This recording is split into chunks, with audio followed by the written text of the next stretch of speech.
That top point comes in the form of Thursday night football, the Icy Hot Bowl, as we want to call it, because we got old guys playing quarterback everywhere. That said, as an old guy, I can make that joke. It's allowed. The Steelers at 4-1, taking on the Bengals at 2-4. Pittsburgh, a 5.5-point favorite. You see there, the over-under is 44.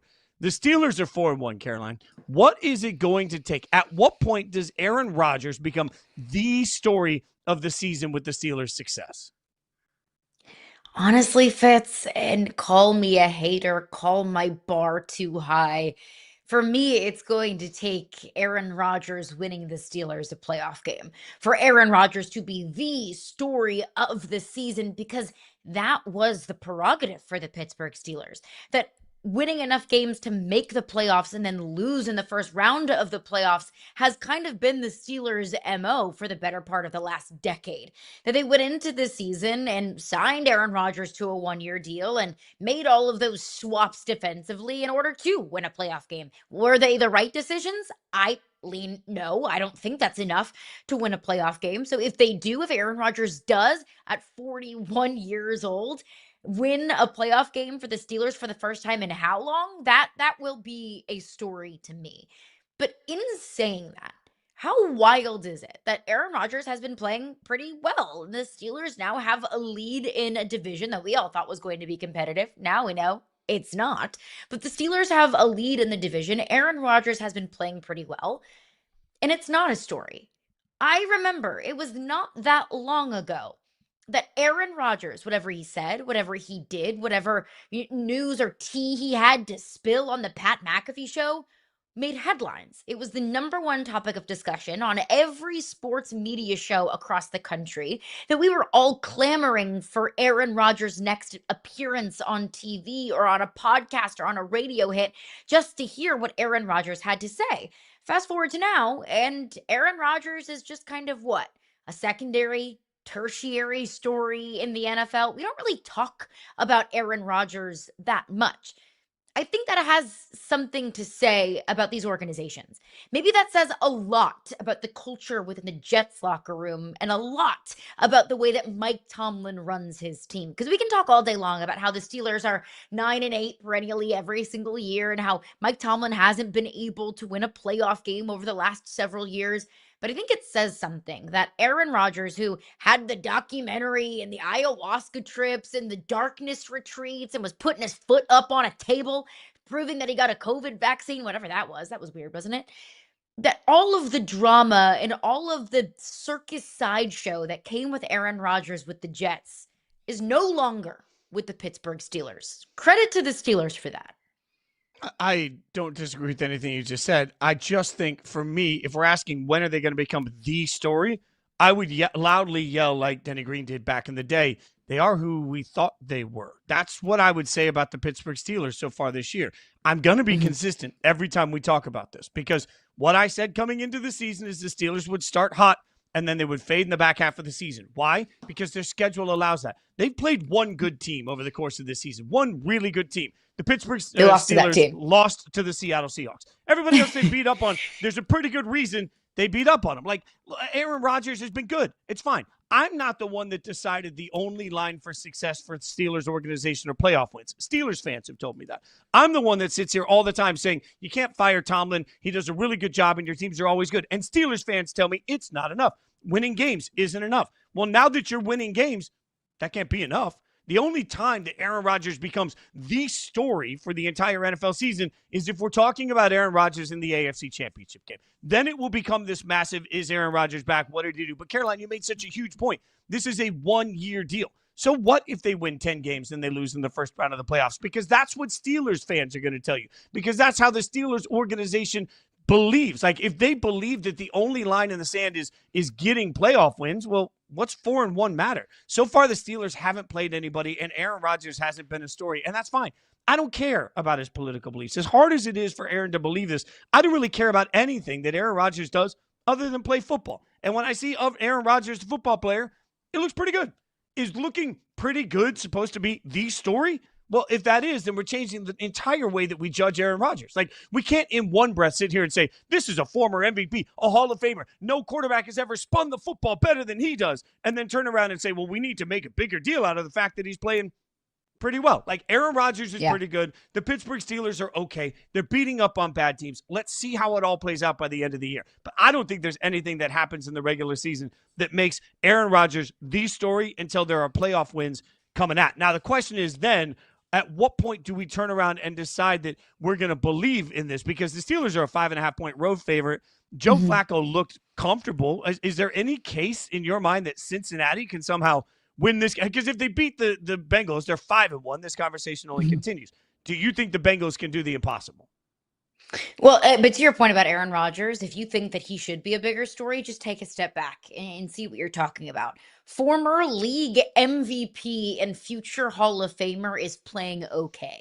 Like, that's not really like the most interesting story in the NFL compared to Daniel Jones and Baker Mayfield and Sam Darnold and Jackson Dart and Cam Skadbo and the New York Giants and how bad the Ravens are. And I could go on and on and on of the fun and exciting and maybe kind of depressing for Baltimore fans storylines that we have going on in the National Football League. Aaron Rodgers doesn't fall into that category. But what has to happen? I mean, I'll go back to what the entire purpose and point of this season was for the Pittsburgh Steelers. Of course, obviously, win a Super Bowl. I know you want to win a Super Bowl every single year, but it's win a playoff game. Fitz, am I a total and complete hater that even if the Steelers have the number 1 seed in the AFC this postseason, I don't think I'll still believe? Like in 2021, the Tennessee Titans had the number 1 seed in the AFC. That's a fun trivia question. I don't think a lot of people realize that. In 2021, Ryan Tannehill, Derrick Henry, and A.J. Brown with the Tennessee Titans had the number 1 seed in the AFC. I don't think anybody believed in that team. Rightfully so. Ryan Tannehill threw 3 picks in a playoff game, and they lost to the Bengals at home. So it's not like it's unprecedented. It's not like it would be crazy to say that the number 1 seed in the AFC wouldn't be a team that any of us really seriously believe in and view as a legitimate contender. Is that unfair of me to say? No, I mean, doesn't it, in that sense, couldn't it be reminiscent of when the Eagles a few years ago started 10-1 and we all were like, I don't know. Like, that's the hard part about this is that when you look at it, the Steelers are going to win a lot of games. And where I was wrong in my sort of appraisal of what would happen this year is I didn't think Baltimore would fall off a cliff. I'm the first to admit that. Maybe that allows them the runway to still win the division. I don't know. At some point, we're going to have to give up on the Ravens, and we're going to have to believe that the Steelers are going to win their division. But, I mean, honestly, who cares if you win this division? Like, that doesn't make you a good – I say this all the time, Caroline. Yeah. There's a difference between being a playoff football team and a good football team. If you turn around and you sweep the Bengals and you sweep the Browns and then you sweep a Ravens team that's absolutely fallen off a cliff, does that suddenly mean that you're going to be better than Kansas City on any given Sunday? The answer to that is no. If most of us had to bet our house today, we have sat how long and talked about the problems with the Buffalo Bills. If I had to bet my house today on the Buffalo Bills versus the Pittsburgh Steelers in Pittsburgh tonight, I would bet on the Buffalo Bills. Like, it's okay to admit that the Steelers are winning a lot of games, which is fun, but that doesn't mean that they're a great football team. There's a difference between being a playoff team and a team in the playoffs, because there are a lot of teams that find themselves in the playoffs that might not actually be playoff teams. Now, that's not to say that my mind is completely closed off to being changed about the Pittsburgh Steelers. Like right now, to your point, they are who we thought they would be. Okay, solid, good football team that can beat the bad teams but can't beat the good ones. Isn't that kind of what the Steelers have been? And I think maybe the outside perspective of the Steelers has changed because the rest of the division isn't who they thought isn't who we thought they would be. The Baltimore Ravens are not who we thought they would be. The Cincinnati Bengals without Joe Burrow are very much so not who we thought they would be. The Pittsburgh Steelers are. So that elevates the Pittsburgh Steelers. But I will say, if the Steelers lose tonight against the Bengals, that will be enough for me to see that, know that everything, every apprehension, every shred of doubt that I have about this Steelers team and how long they can go and longevity of this team, throughout the postseason is correct. That I was totally right, and I will feel totally vindicated in my doubt of the Pittsburgh Steelers. There is absolutely no way that this Steelers team should lose to Joe Flacco and the Cincinnati Bengals. Not this version of the Bengals team. I will lose all hope and all belief that I have left for this Steelers team if they lose tonight. Yeah, if the Steelers lose tonight, keep in mind, then they have the Packers, the Colts, and the Chargers for the next 3 games. I know the Chargers are beat up. I know the Chargers aren't healthy. They also still have the Bills left on their schedule throughout the course of this year. They also still have the Lions left on their schedule. So at 4-1, man, they can't afford to take a loss. I can't believe I'm saying this, but I think there's urgency to try. I'm not going to call it a must win, but I think there is urgency to winning against the Bengals because what's left ahead of Pittsburgh could make this season feel much different by December, which is why I'm cautious. I'm cautious. I don't want to. I'm cautious. I just don't want to fall I'm in love cautious. yet. And if they do lose tonight to the Bengals, Mike Tomlin will be 1000% correct and totally, crapping all over Andrew Berry for making that Joe Flacco trade. He will be like, I told you so. I told you it was a bad move for Andrew Berry. You are 1000% right. That's a great game tonight. We've got huge games coming up this weekend. The best game of the weekend might involve that checkerboard. We'll tell you about some of the best and maybe some of the worst coming up next.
Oh, it is time. I got the joy down in my heart because it's time for Can't Wait. This is where we do something you can only find here on Yahoo Sports Daily. We find different matchups and we decide how excited for them. So the matchup is going to be one of two things. If we call the matchup, if it's a great matchup, we're calling it a Bart, and you'll hear this.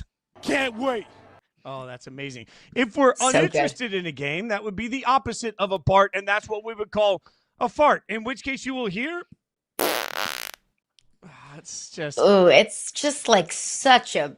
It's... Oh, that's a tough By the way, full disclosure, we did send this to Bart Scott, and he hearted it. He liked it. So I won't say that's an endorsement, but it's pretty close to an endorsement. So Bart's all in. All right, let's start with the first game of the weekend that we've got a Friday night matchup. We've got Louisville, Harry Douglas's Louisville, 4-1 versus Miami at 5-0. Is this a Bart or a fart, Caroline Fenton? I think that this is a Bart of a matchup in the ACC. Wait. Thank you, Bart Scott. I truly cannot wait for this one because look at Miami's schedule coming up. They just have to not mess up. I mean, Miami right now, the second team in the country, they're in the fast track to make it to the college football playoff. But coming up on their schedule, obviously, they have Louisville this weekend, then Stanford. They go to SMU. This is not the SMU team of last year that made it to the college football playoff. Syracuse, NC State, Virginia Tech, and then at Pitt. They don't have a single ranked game on the rest of their schedule. So all Miami has to do is take care of business against the teams that they should take care of business against. And it starts tonight against Louisville. So I think this is a huge test for Carson Beck, who's been incredibly efficient. He's been leading the entire country in completion percentage. And Louisville, though, is hungry. Louisville is 1-1 now in the conference. Louisville is looking for that big time kind of signature win to put themselves on the map. I think Louisville views this as the perfect opportunity to upset the number 2 team in the country. Louisville's going to come into this one hungry. Miami might have a little case of the Buffalo Bills of overlooking opponents or playing with their food a little bit because they're not going to be overly challenged from now until the end of the season. So I think this could be an interesting, juicy matchup for a very motivated Louisville team. But Miami, just take care of business. Just do what you need to do against a team that you can take care of business against. Think about this matchup, by the way, is absolutely a Bart. Big fat Bart. There we go. I wanted to get Bart this time.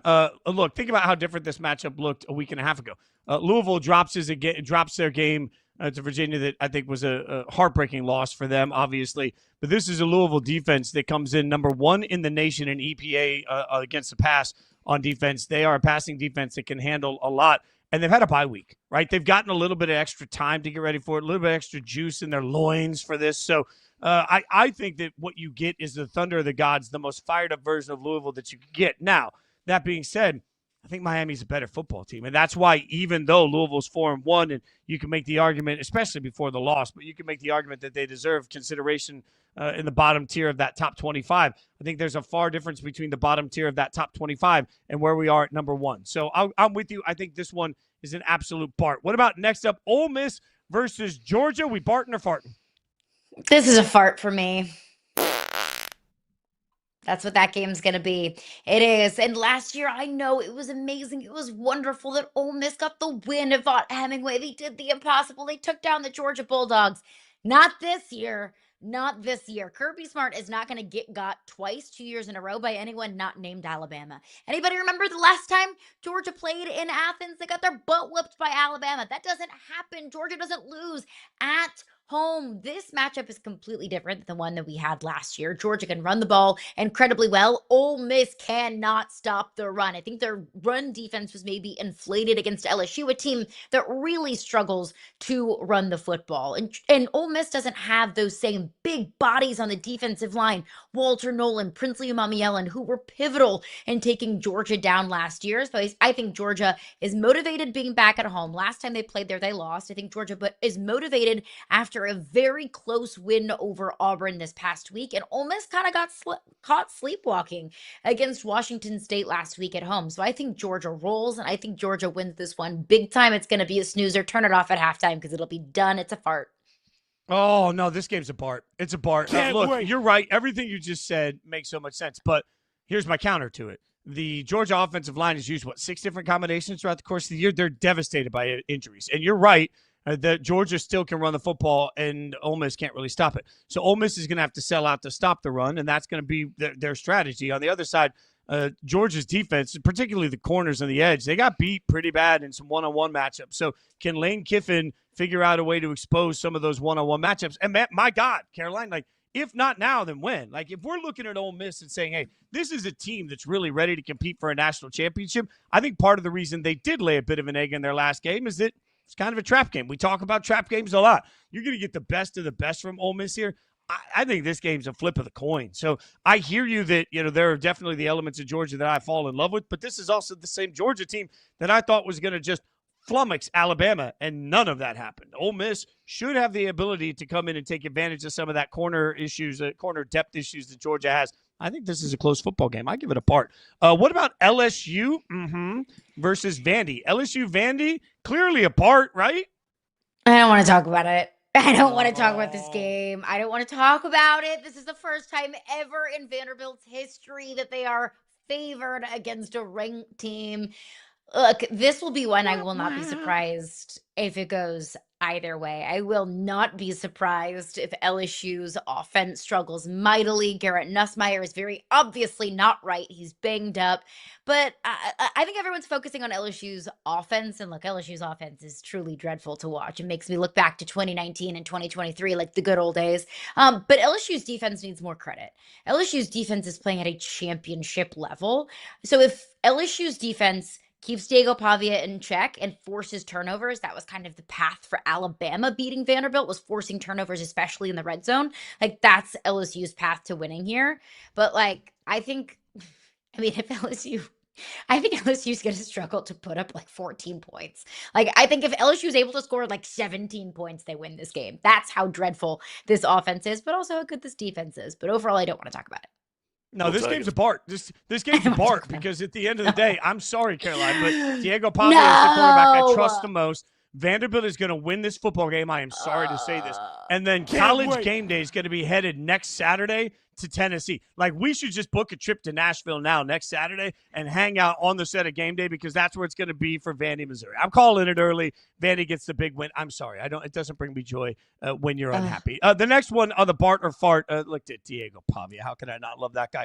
Tennessee versus Bama. Is this a can wait or can't wait for you? This is a cannot wait. This is Bart. Oh, and this is quickly becoming, I mean, it's one of the greatest rivalries I think that we have in college football. It's an underrated rivalry, but whoever's going to be lighting up those cigars on Saturday night at Bryant-Denny Stadium is going to be, I think, on a fast track and be in a big discussion for not just competing in Atlanta for an SEC championship, but for the college football playoff. This matchup, I think, is going to be a blast. You have Ty Simpson on one side, who has been absolutely crushing it through the air. Then you have Joey Aguilar on the other side, that if you watch that Georgia-Tennessee game, you know that Joey Aguilar can air it out. This Tennessee offense is more reminiscent of the Hendon Hooker 2022 offense than I think any other offense that we've seen at Tennessee. I think this game's going to be an offensive shootout. I think this is going to be the battle of the quarterbacks. I think this is going to be a high-scoring game. I think this is going to be yet another Tennessee-Alabama matchup for the ages. This might be the biggest Bart of the weekend. I just love that picture of Heupel. Always makes me think you're killing me, Smalls. Look, at the end of the day, you're right. This is a Bart, and it's not even close. It's absolutely a Bart.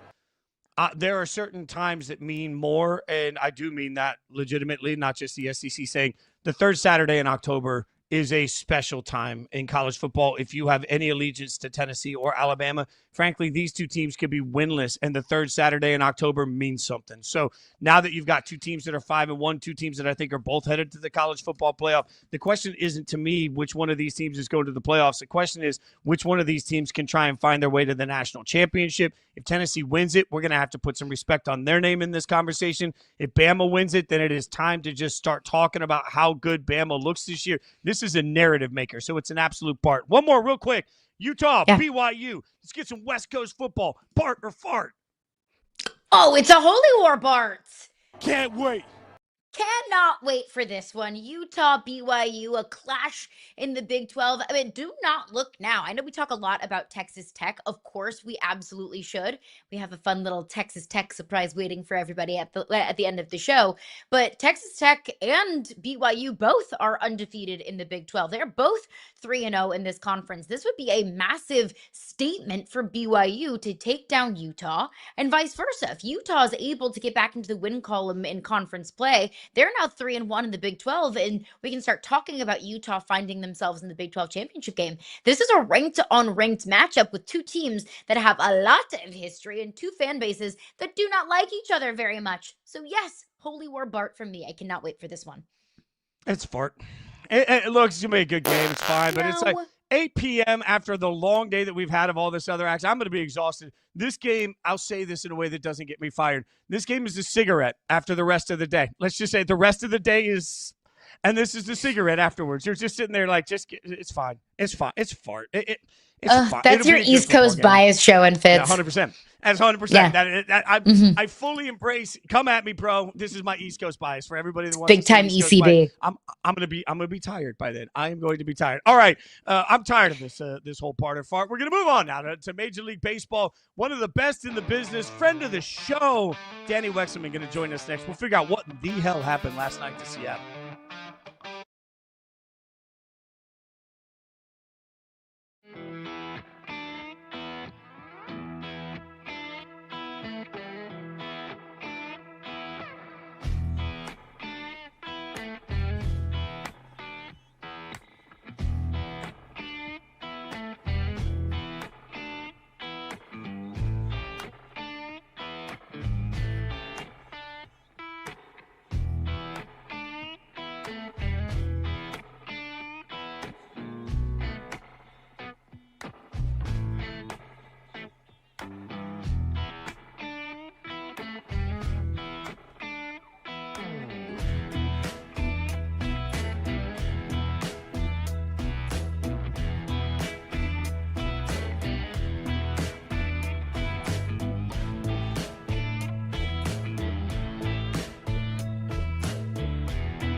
dare I say it's a little more predictable this year because of the way that teams are constructed.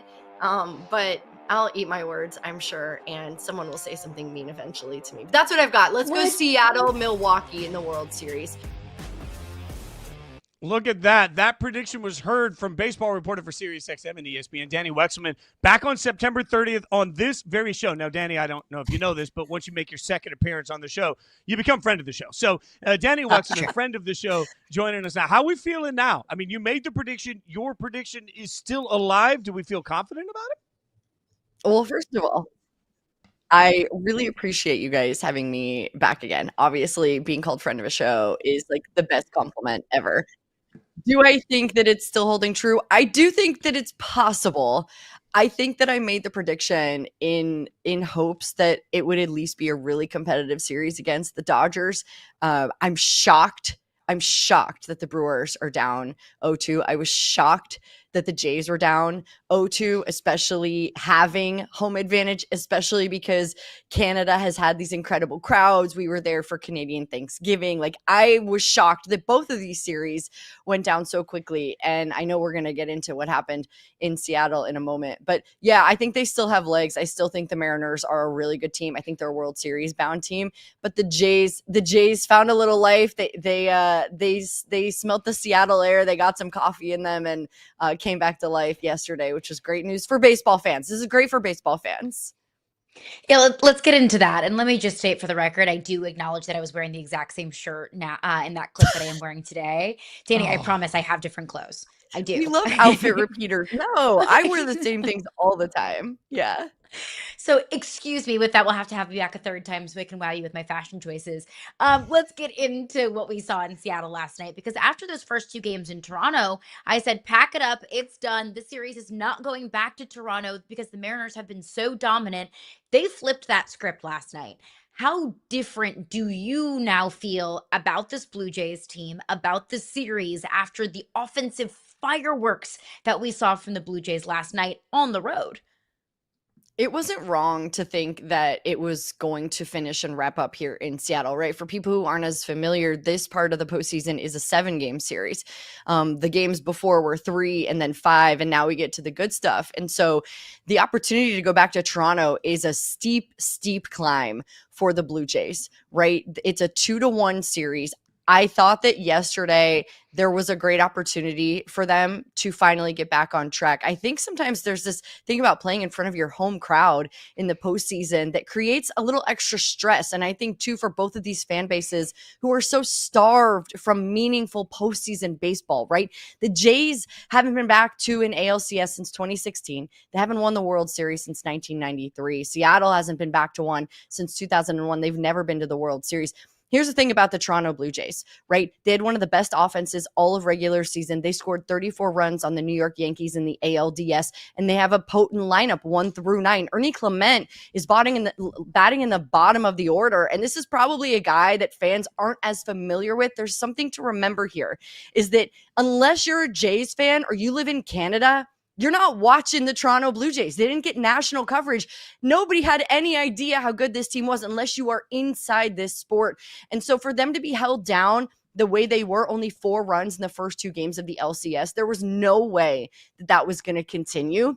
Did I think George Kirby would be the starter for Seattle to give up all those runs and then the bullpen? No, I didn't think that. But the Blue Jays have one of the best offenses here left in the postseason. And Vladdy was 0 for 8 with some walks. Dalton Varsho 0 for, Ernie 0 for, like all the guys who had done damage. Here's the best stat coming into yesterday's game, guys, was that the Jays only had 1 hit after the 3rd inning of both games.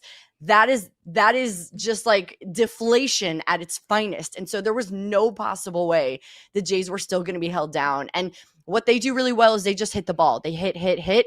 They're not necessarily going to hit it out of the park, but they're do good at hitting a double. There's a guy who hits behind him. They come in to score. That's exactly what happened yesterday. And then Vladdy showing off some muscle too. But yeah, there was no way they were going to be held down.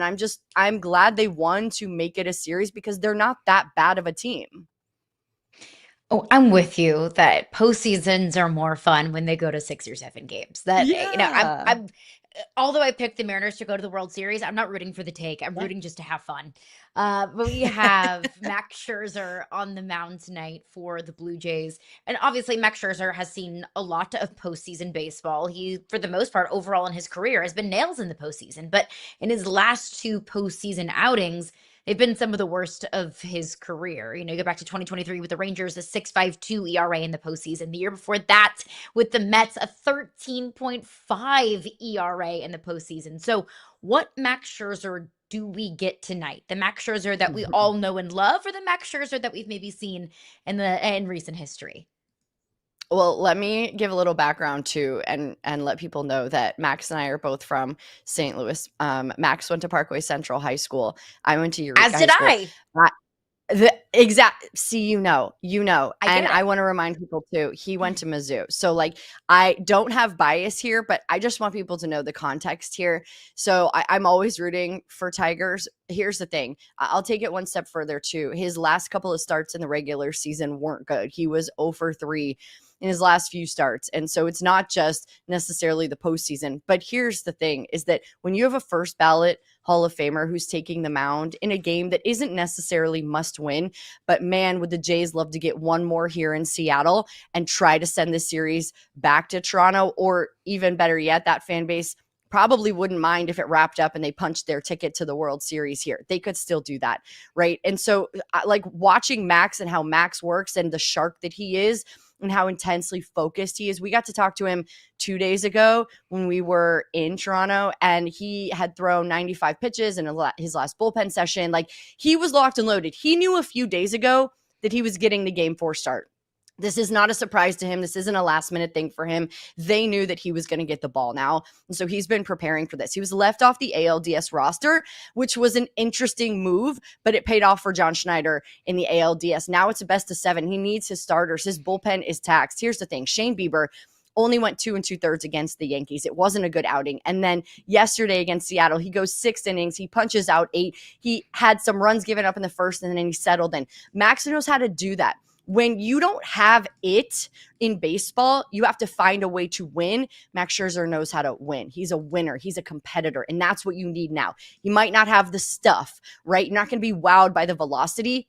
Max knows how to win, and he knows how important this is, and there's nobody better. He also loves to work with his catcher, Alejandro Kirk, who does a great job back there. But here's the thing. Like, the Jays still need a little bit of length. They used 11 bullpen arms in their first 2 games, and it was ugly, very ugly. Last night, a different story. They got to rest a couple of guys, so that's good news for them. They still need Max to give a little length. It's not a good idea in Game 4 to completely tax your bullpen, knowing you could still have 3 more games left. Yes, there's a day off, but Max knows what's at stake here. And so I expect you're going to get his best. What does best look like? I don't know the answer to that, because Seattle has been so dang good, right? You saw at the end of the game last night, Julio had a home run, right? There were a couple of guys who looked like they kind of found their swing late in the game. That's good news for them, right? It's not necessarily how you started the game, but how did you finish the game, taking that momentum into the next day? It's a lot at stake here for Seattle, right? If you look back to the photos of people back in 2001, right? They haven't had an LCS game in 24 years. There are guys on these teams who weren't even born yet. So this is so meaningful to this fan base and this franchise and this organization, and it's a lot at stake, and they know that. So I don't think Seattle's bats will be quite as quiet today. All right, Dani, let's go over to the NL while you're talking about bullpens, because that's supposed to be the fatal flaw for the Dodgers, but I don't even know if they have a bullpen anymore. They just continue. They run their starting pitchers the entire game. What impact has the pitching from the first couple of games had on the way the rest of the series will play out? Well, they've made it an undeniable case that they are a team, it feels, of destiny, because when you have a starting pitcher in Blake Snell who doesn't traditionally go 8 innings, and let's be honest, guys, he could have gone out for the 9th. I think a lot of people were waiting and wondering if he would. His pitch count was manageable. And then the next night, Yoshi Yamamoto, who goes the complete distance and looked completely in control against a Milwaukee team that can hammer the baseball and beat you with all of their chaos and their base running.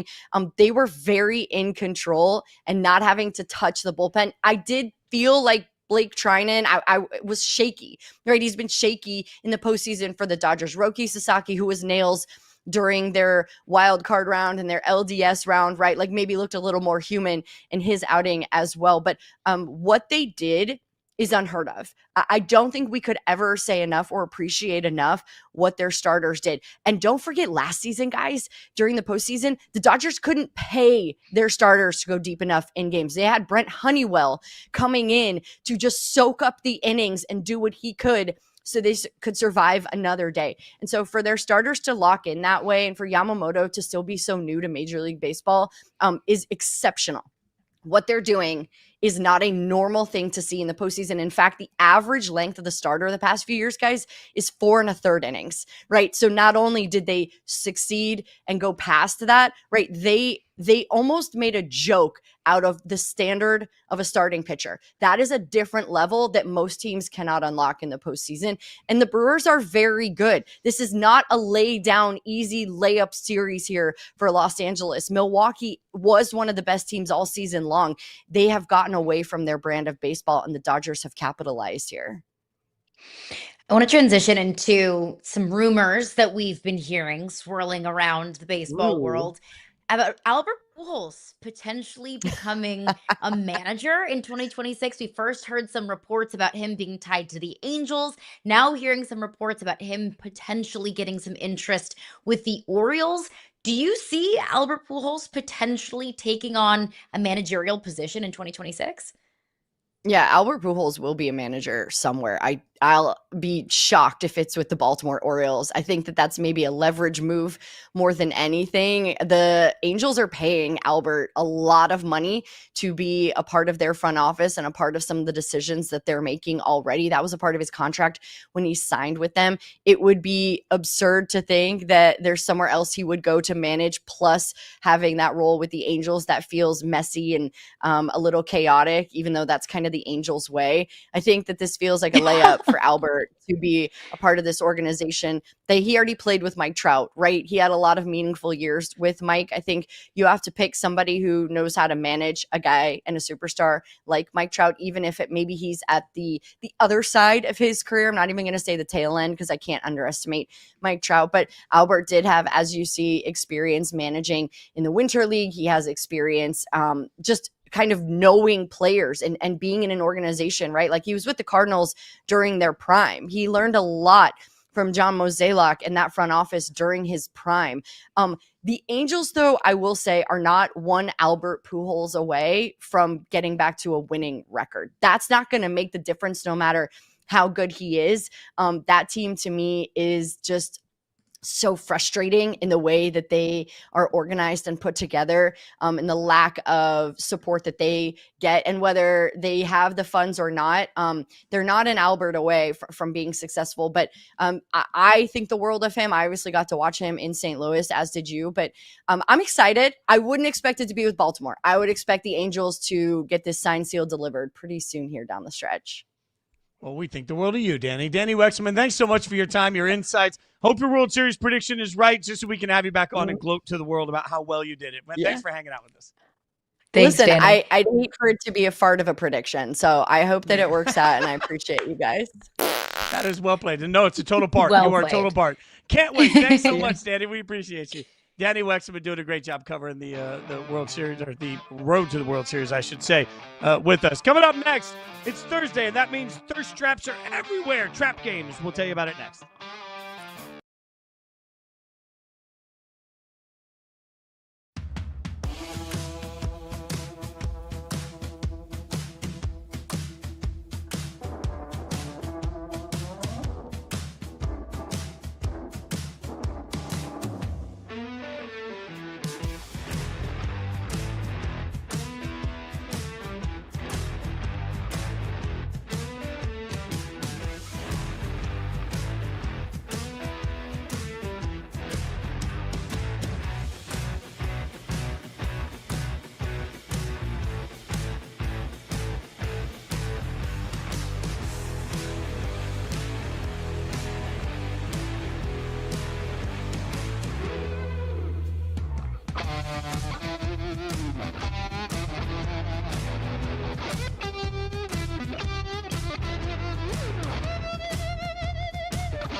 Welcome back to Yahoo Sports Daily. It's a trap. Oh my God, that is absolute perfection because it's a thirst trap Thursday.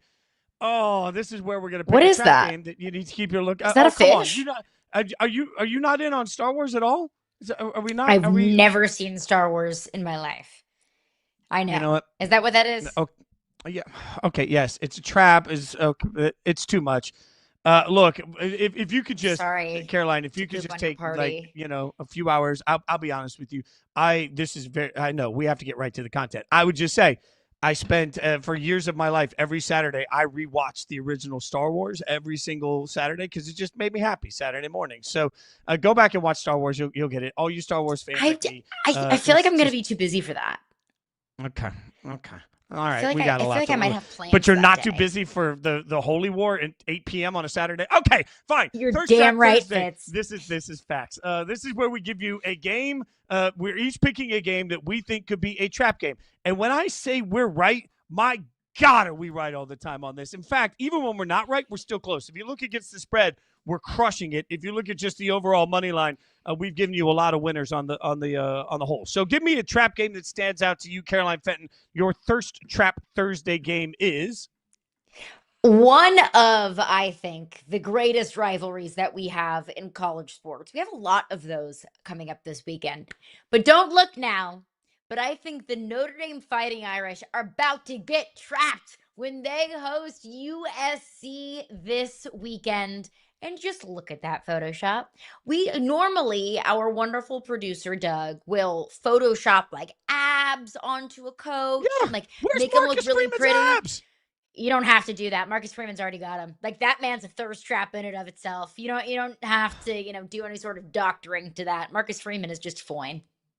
I mean, look, I get it.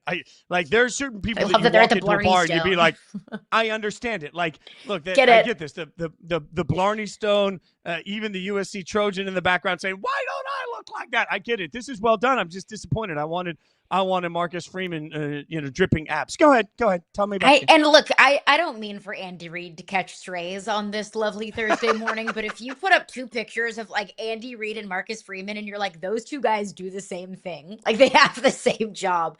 But let's get into it. We've got USC and Notre Dame. Yeah, you're talking about abs versus the Kool-Aid man. I'm just saying that. There we go. Like he's just Andy Reid walks through the wall and he goes, hey. Like, okay, go ahead. Sorry. You're talking about like a man who could be a Calvin Klein model today if he felt like it versus Andy Reid who could be, Great football coach. a great football coach. Love him. He's great. He's got a great personality. Whenever we talk about this matchup, I feel like everyone says, oh, well, like USC just doesn't have the physicality to keep up with Notre Dame's style of football. Have we not been watching USC? Look, I get it. Historically, maybe USC doesn't have the dogs to keep up with Notre Dame in the trenches. Yes, I understand. Historically, Lincoln Riley just decides to like not play defense. I don't know. But feels like a different USC team. I watched that USC Michigan game and I watched USC out Michigan. They ran for over 6 yards a crack. If you don't know the name King Miller, now you do. He put up 160 yards on the ground against Michigan last week, and they held Michigan to 3 yards per carry. So USC's defensive front has been tough. They've been nasty. They've protected Jaden Mayava. They've created some of these running holes. So USC now has the blueprint for competing with these tough, blue collar, tough at the lines of scrimmage, want to run the football kinds of team. We saw that. They now have the blueprint for beating a team like Notre Dame because they did it, and they did it in dramatic fashion last week against Michigan. The difference here is they're going on the road versus hosting a team like Michigan like they did last week.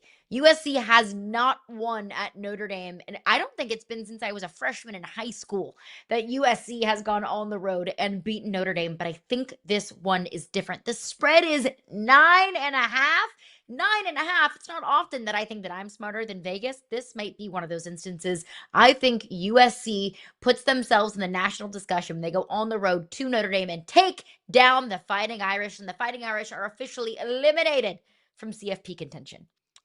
I've never disagreed more with any of your thirst trap games, only because I will say our mutual friend, Mike Golick Jr. told me when he was I'm playing at sorry, Notre Dame Gojo, turn it that off. Gojo said more than even playing in a national championship, the only game that really mattered, the game that mattered the most to him standing in the tunnel every single year was USC. I think Notre Dame's going to be fired up to go out there. Actually, I like USC and the points. How do you like that? Okay, so I'll give you one. Since we disagree on thirst traps, we're going to disagree on this one too. I'm going to go to the NFL side of it, and I cannot believe it. A week after I told you that the Titans might be trapped, I'm going to tell you that the Titans are the trap this week. The Patriots at the Titans, the Mike Vrabel revenge game.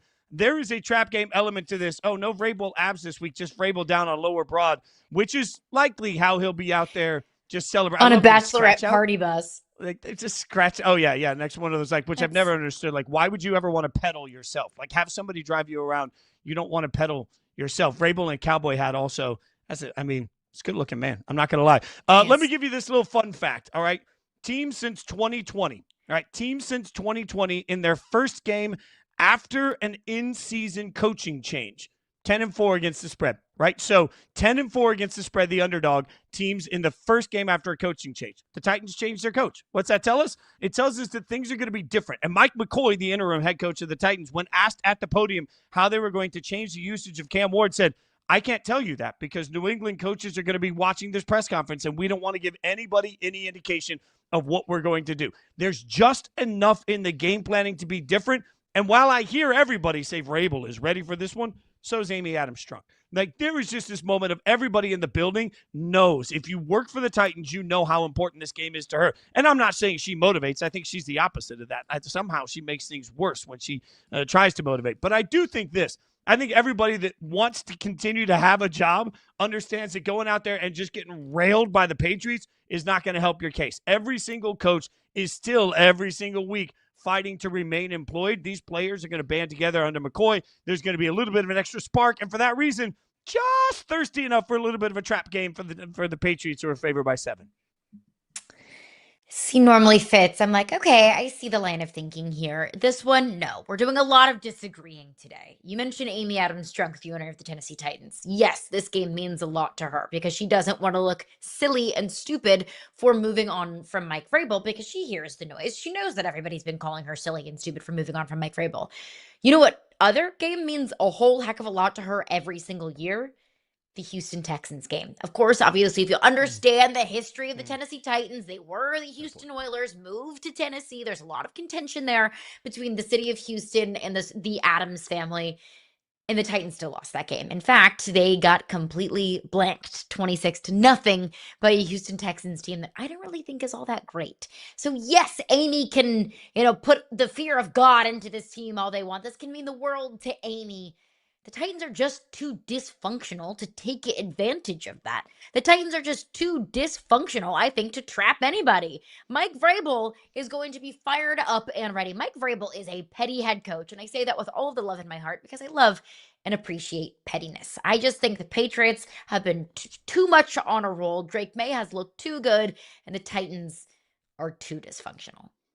I don't see it. Have made a compelling case here. I will say, Mike Silver was the NFL reporter, was on our friend Buck Rising's show locally. Yeah. And he was talking about a Raiders coach after the Raiders beat the Patriots, saying not that the Raiders were any good, but saying, hey, that Titans team is one of the worst teams I've ever seen on the field. Right? Like, so when you think about it that way and you start to think about how devoid of talent they might be, it really does raise some questions. Like, New England is having a good year, and they're 4-2 right now. And I know that I've been hesitant on New England, but this weekend, my God, if this weekend you can't get a different version of the Titans, if you can't get something better out of Cam, if nothing around him looks a little bit more solid, I start to then wonder about what the long-term future even for Cam is, right? Like, we're just presuming that a new coach is going to come in at some point and fix the Titans. What if this roster is just so lacking the necessary talent to be competitive? If they can't be fired up for a new coach in a revenge game at home against Vrabel, like, this is the game, frankly, coming into the season, I said that Callahan will get fired after this game because the Patriots would come in and win. If you can't get a bump out of this moment, then, man, there's no hope for your franchise moving forward. The thing is, though, I think they will get a bump. Like, I think they will be fired up. I think they will be motivated. I think that firing Brian Callahan is probably something that, bands the locker room together. I just don't think it's enough. I think that, the Sure. Tennessee State College of, Baking is probably going to be fired up to play Alabama every year. But that's not going to be enough. That firepower, revenge, that, being, banded together as a team in the face of your coach getting fired, those are all lovely Disney Channel original movies. But those don't always have happy endings. That's amazing. You're right. Like, I keep thinking about the media members were probably fired up to take on the coaches from the Celtics, and it didn't help the way that played out. At some point, you realize that, hey, we might just not be on a level playing field. And if they're that far from a level playing field and they have that far to go as a franchise, you have to wonder even more what the future looks like for that guy. Because I think the one thing that every Titans and I fan hate is scared that. of, Caroline, is that what's going to happen to Cam Ward. And I just don't – I think it's so early in the process we don't know the answer to that. I am so scared of the Titans ruining Cam Ward. We've seen it before. Organizations fail young quarterbacks all the time. It is not vice versa. Young quarterbacks don't fail organizations. It is organizations that do the failing. And right now, the Titans have failed Cam Ward. It's not too late. They can reverse course. They can fix this. I just don't have faith in this organization and in this ownership in order to find the right person to get Cam Ward back on track. We don't have any faith in the Titans. We do have faith in the Kansas City Chiefs. Coming up next, Ben Fawkes is going to join the show. We'll take a look at how Vegas is treating some of the biggest storylines in all of sports, and we'll do it next.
Kansas City Chiefs quarterback Patrick Mahomes, plus 200 at BetMGM, is the new favorite to win NFL MVP at Sportsbooks after Week 6. That from Ben Fawkes. Ben Fawkes joins us now on Yahoo Sports Daily. Caroline Fenton, Jason Fitz. So Mahomes is favored. Josh Allen now second. Baker Mayfield closer to both of them. Does Mahomes being the favorite at this point of the season feel right to you, Ben?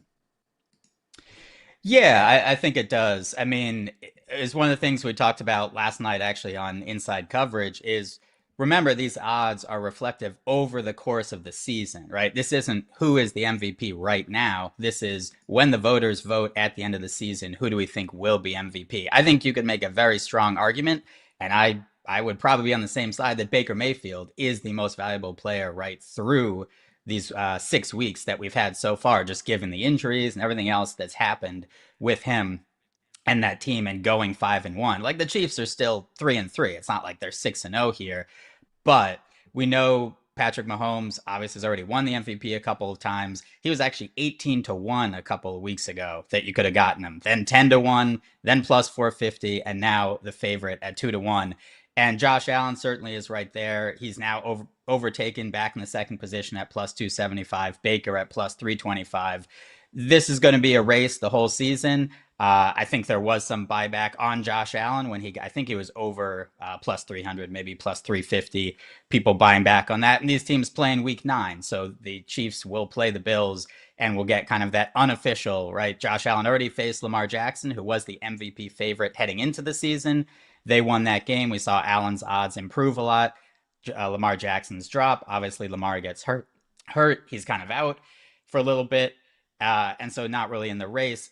Mahomes is going to be here the rest of the season. He's playing well. And obviously this also factors in Rashee Rice coming back and kind of just seeing, you think the Chiefs will probably get it going a little bit here. They do have some tough games coming up, but Mahomes kind of still has the benefit of the doubt. I thought it was a great line from an oddsmaker I spoke to yesterday. He said, he loves Baker Mayfield, but he has a little of that Cam Scattaboo energy. And I'm not sure he was using that as a compliment. It was more a little, right, the recklessness that we love, but also like Baker's been a little dinged up. He's had the knee. He's had the right biceps. That Bucs team is ravaged by injuries. And Baker, for the most part, has stayed healthy. But some of those scrambles, at some point, you are going to take a hit. We saw Mahomes running people over, right? The first couple of weeks. He has taken care of his body a little more the last few weeks. I think he trusts some of the other offensive weapons around him. Obviously, Rice coming back will be big. So it's going to be an interesting race, and I do think he's the deserving favorite. I wouldn't necessarily be betting him at plus 200, especially when he could have gotten 18-1 a couple weeks ago. But I think he's going to be there with Josh Allen, with Baker. And who knows, maybe we'll see a little Drake May or somebody else come from 15-1 or longer to enter the fray too. I would love and appreciate anybody that is has Cam Scattaboo energy. Love that. But as we're talking about MVP, I mean, somebody who is very hot in the MVP discussion that is very much so cooled off is Lamar Jackson. Depending on what sportsbook you look at, he could have 25-1 odds to 50-1 odds to win MVP. Could we be talking about Lamar Jackson being a potential dark horse contender for MVP if and when he comes back from injury? I would love to say yes. I think he fits more in the like he should be in the conversation, right? If a bunch of things happen, as opposed to he really has a chance to win. Only because what we've seen from MVP is typically you have to be a number 1 or number 2 seed, and typically you have probably 12 or more wins. And obviously the Ravens are already 1-5, meaning they would need to go 11-0, I believe, if my math is correct. They also had an over-under of 11.5. So to cash that over, they would also need to win the rest of their games, which I don't think is going to happen. I do think they have a good chance to make the playoffs, potentially even win that division, which I know sounds a little shocking on the surface. But assuming he comes back, you have the defense getting healthier. I think there is that chance. But they seem more like that 10-7, sneaking into the playoffs. I do think he gets credit for obviously by omission, right? You've seen what the team looks like, much like the Joe Burrow-less Cincinnati Bengals. So he does get credit for that. But you also have to be there and put up a bunch of stats. And I think he's just going to be too far behind, both in the stats and the wins. Some of these other players like Josh Allen, Baker Mayfield, even, let's say, a Drake May, potentially a Jared Goff, depending on how their season goes. I mean, you just mentioned the playoffs, Ben, but let's be honest. When you look at the AFC North in general, Pittsburgh right now minus 150, I think it is, and the Ravens are plus 180. They're pulling up here. Right, 190 plus 180. What's it going to take for the dam to break on this? Because you're right, the Ravens, we all think the Ravens can go on a run, but every week the Steelers get a little bit more of a lead. Yeah, and look, they're playing on Thursday night. They're 5.5-point favorites against the now Joe Flacco-led Cincinnati Bengals, right? You assume they probably win that game. Their lead will grow in the division. Those odds from minus 190 probably will go up, into minus 220, 240, somewhere higher than minus 190. The two things to keep in mind here: one, the Ravens have just had so many injuries, especially on defense. You assume Lamar comes back and he's healthy. You saw the defense play better against the Rams, even though they still, lost and didn't cover. But again, that was with Cooper Rush. So you assume Lamar Jackson's back, Zay Flowers is healthy, Derrick Henry's running the ball well. You have Marlon Humphrey, you have Kyle Hamilton, some on the back end there. One odds maker I spoke to, he still has, with Lamar Jackson and some other healthier pieces, the Ravens as a top 5 team. So again, that seems like a stretch based on the fact they're 1-5, but how they've looked and kind of how you've handicapped them on a game-to-game basis, their power rating has been way down because of all those injuries, both on offense and on defense. And the real big thing just is they also haven't played the Steelers yet, right? They still get to play the Steelers twice. And lost in all this, I think we always talk about who's been injured. You also have to project health. Like Aaron Rodgers is a 41-year-old quarterback who has been still taking some big hits, even though he's been getting the ball out quickly. You're assuming he's healthy for 17 games. And if he isn't, all of a sudden, maybe in a couple weeks, the Ravens are only a couple games back, and it's Lamar Jackson-led Ravens against the Mason Rudolph-led Pittsburgh Steelers with a much tougher schedule in the second half. So the Steelers needed to get off to a strong start. I think they were projected to be underdogs in something like 6 or 7 of their last 9 games. So they have a much tougher back end. The Ravens had a much tougher front end, and that's why we've kind of ended up with this discrepancy in the AFC North. But I think there's still a long way to go in this division. Ravens can't drop too many more games because they just mathematically won't be able to come back. But I think there's still a couple weeks before you see the odds really take off in this division. Let's go from the AFC to the NFC, because one spread that kind of shocked me a little bit was the Eagles, just 2-point favorites. Now, granted, it's on the road at Minnesota, but it's a Vikings team that I don't think any of us are overly confident in. So what do you make of how the odds makers are valuing Philly after back-to-back losses? Yes, as a Vikings fan and non-biased observer, I'm not too confident about the Vikings either. I think this is Ben. definitely no. It's all good. I'm a professional, so I can put it aside here. Look, this was actually a surprising spread when it came out. I thought so the schedule's released right in early May after the draft. Sportsbooks put out lines for all the games. This was only Eagles -3, and I think probably you would think that even seemed a little short. But we also didn't think the Vikings win total, I believe, was 7, maybe 8.5. So not as much was thought of the Vikings back then. Obviously, more thought of the Eagles. The Eagles are only 15th in DVOA, though. The Vikings 20th. So that's weighed in somewhat. The Eagles' offense obviously hasn't looked good. It's kind of a weird rest spot, too, because the Vikings are coming off a bye, albeit from London. So, they've obviously had a lot of travel. But the Eagles are off that mini bye because they played on Thursday night and lost against the Giants. And obviously that's about as short a road trip as well as you can have in the NFL. I think also odds makers weighing too what we've seen, right? We've started with buys. Last week we saw the teams that came off a bye go 4-0.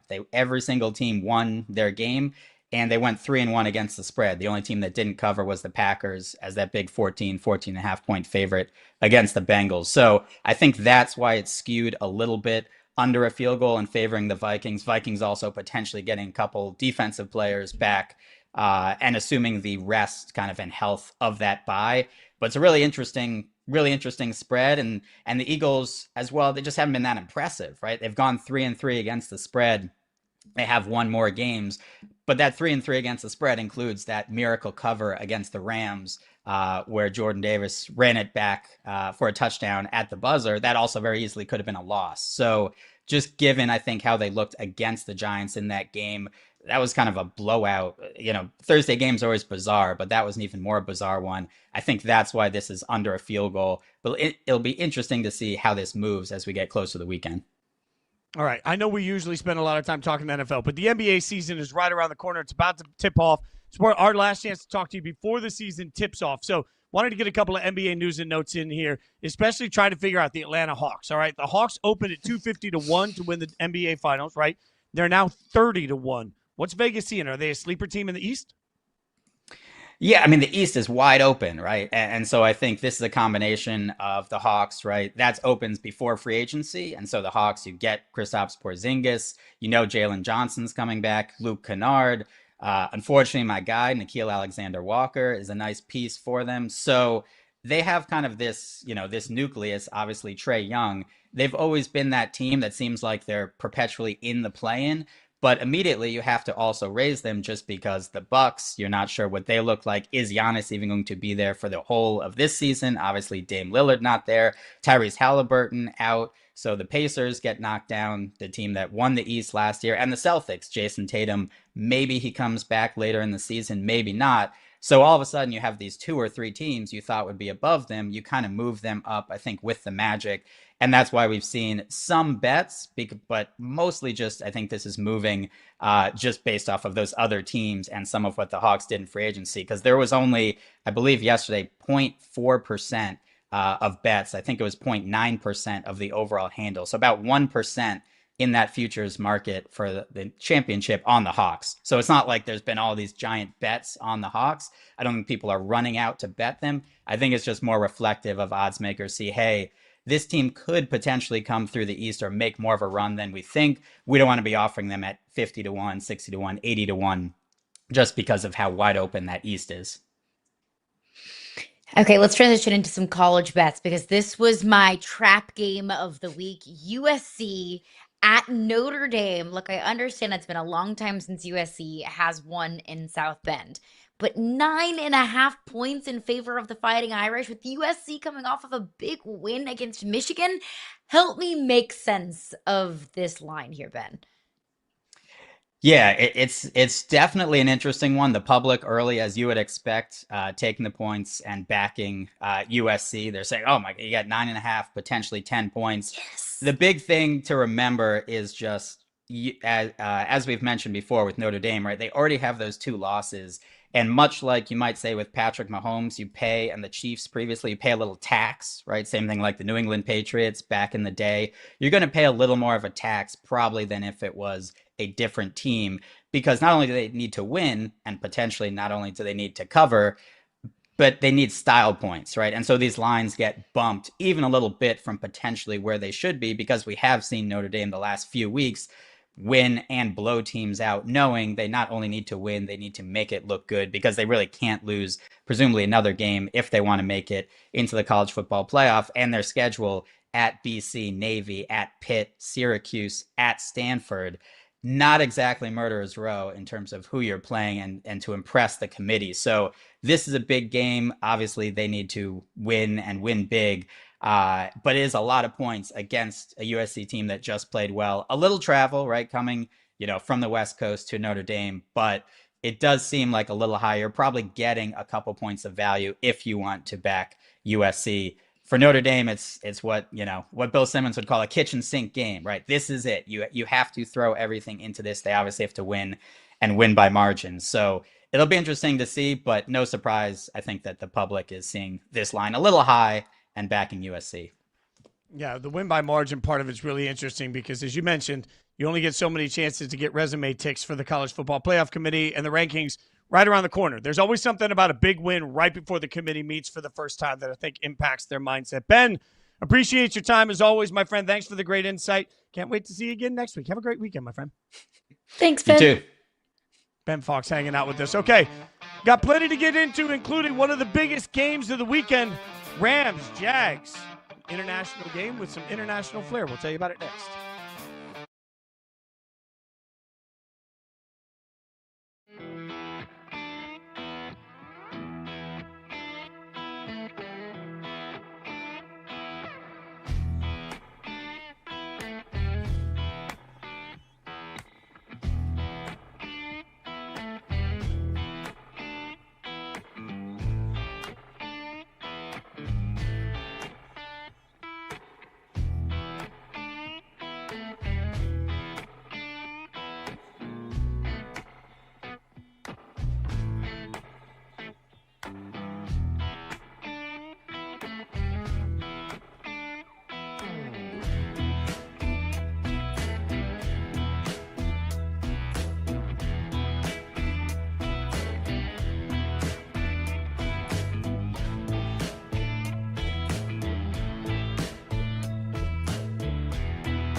Welcome back to Yahoo Sports Daily. Jason Fitz, Caroline Fenton.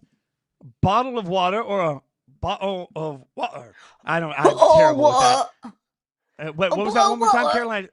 That's so. Oh my That's God. just getting better and Went better. too hard on that one.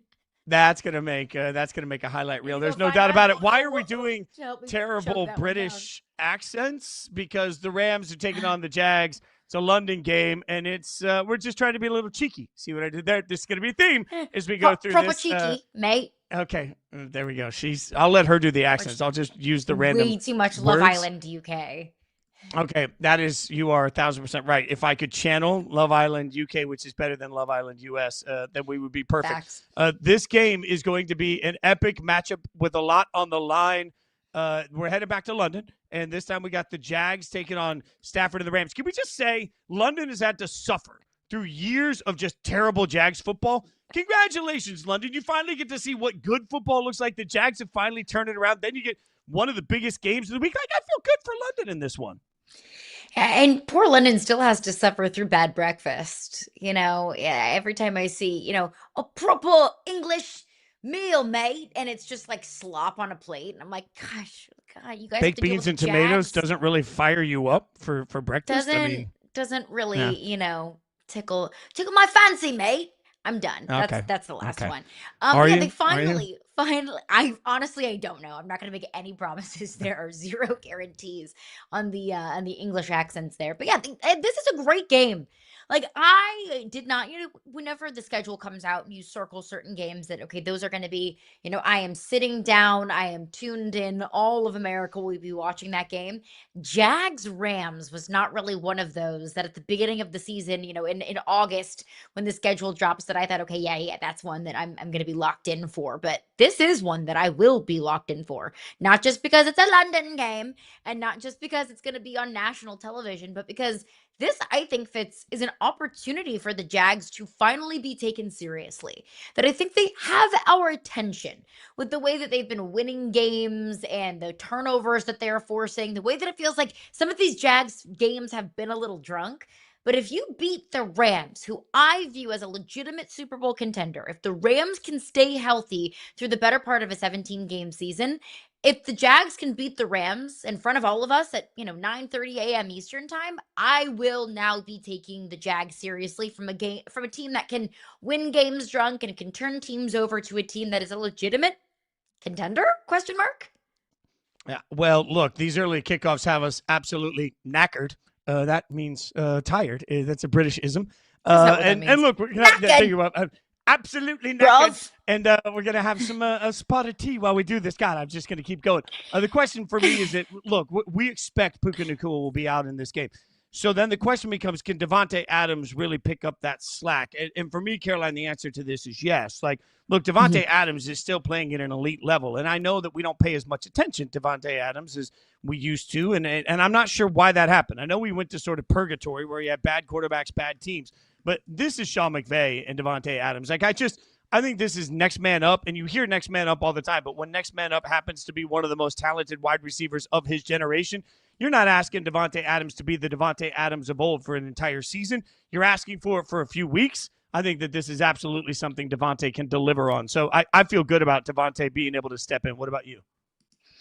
If you would have told our 2022-2023 selves that Davante Adams, who is a perennial 1,000+ yard receiver every single year, versus Puka Nacua, who was a 5th round pick in the 2023 draft, if you would have said, man, can that guy replace that guy? I would have said, what in the world are we talking about? What kind of alternate universe are we talking about? But I think that's the genius of Sean McVay, that he can plug in guys like Cooper Kupp out of Eastern Michigan and Puka Nacua, a 5th round pick, into this Rams offense and turn them into elite receivers, can turn them into receivers that are putting up the kind of numbers that the Justin Jeffersons, Jamar Chases, Jackson Smith, and Jigbas of the NFL have been putting up. So yes, Devontae Adams is not the Devontae Adams of old. That yes, Devontae Adams now in year 11 in his career doesn't have the same level of speed or the same level of elite that we grew accustomed to.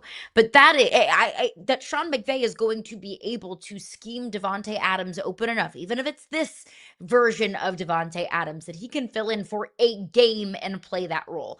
The one thing that does concern me though, Fitz, is that level of speed. That you have Devontae Adams that doesn't have the same quickness that he used to, and Matthew Stafford that is much more of a statue in the pocket than he is the kind of guy that can roll out and extend plays. So if Devontae Adams doesn't have that same level of quickness, he can't get open as quickly. Is that going to leave the door open for Matthew Stafford to just get completely obliterated because he's going to be sitting back there in the pocket? That's the concern that I have. But overall, do I have confidence that Devontae Adams can step up and fill that wide receiver 1 role in Puka Nakua's absence? Yes, I do. Look, I think things could get a little dodgy, but I do think that they'll be able to figure it out. Now, if the Jags win this game, then are we just going to have to admit that they're a bloody good football team? I'll just keep going. I think that we might have to acknowledge they are a bloody good footy team. Okay. That's I think that one's the last one. That felt wrong. But yes, I think a little bit. That was a little gobsmacked. There was a little gobsmackery in that one.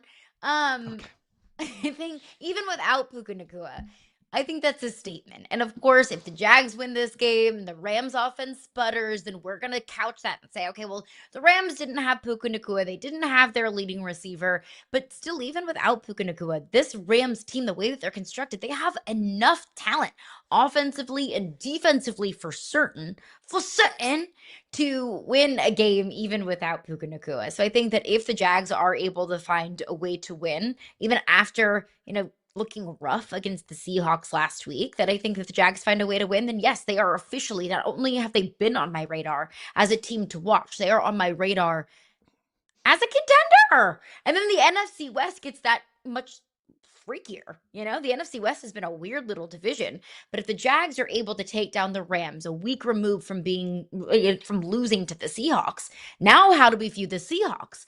The transitive property is a very scary little game to play in football. It is any given Sunday. Every single week is different, but I think that'll change not only how I view this Jags team, but also how I view the Seahawks.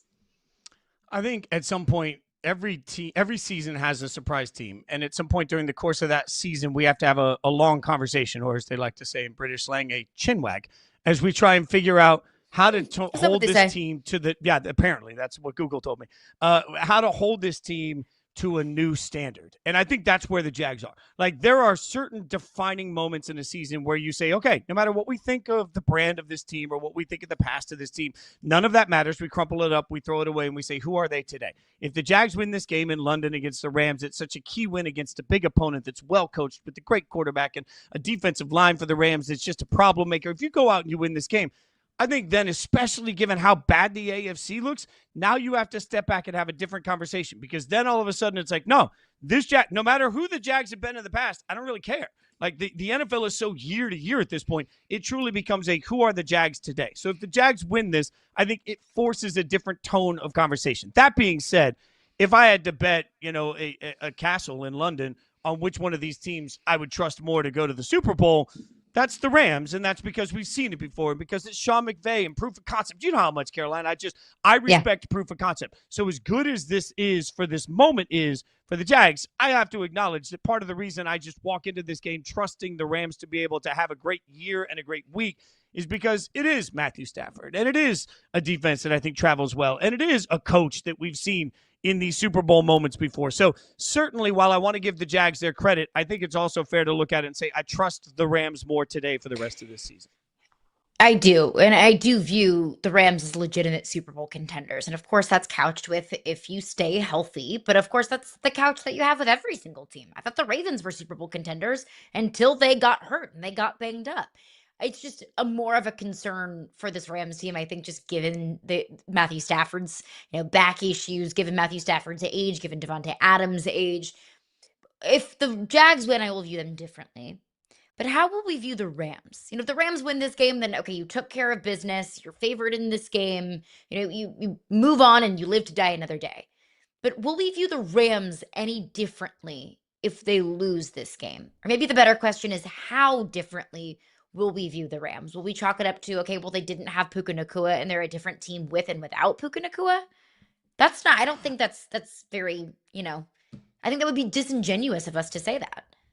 I think that there are just certain teams that, because of their past and because of the trust we have in who they are in the field, we believe that they'll be okay.